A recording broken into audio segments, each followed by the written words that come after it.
taken the time to attend the activity.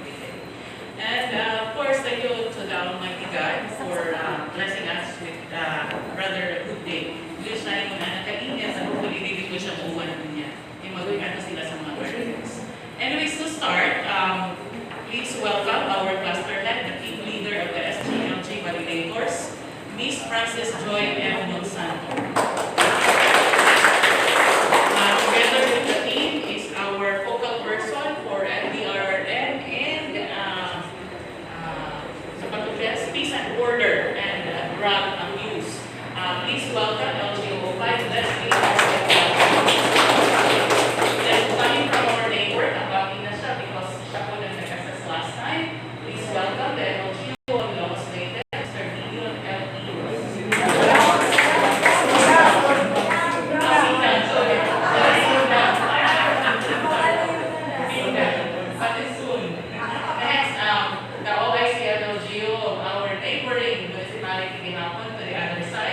From Batulete, Mr. Benjamin Gabriel Arden-Buque.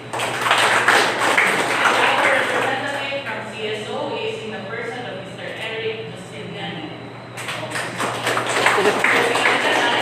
Hopefully, mao niya mag-panaw sa atong gibuhat for 2023. Alam ko yung magpasalamat lang sa atong sa inyo sa nagaan. Especially kanitong mga focal persons per area. Pagpapahina ko sila ng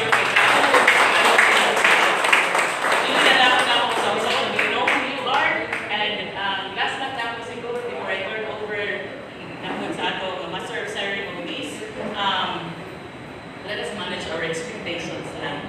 So, I know we are aiming na makapasa, pero if na, ingon pa man ni Mayor, this is a learning or room for improvement for the next round.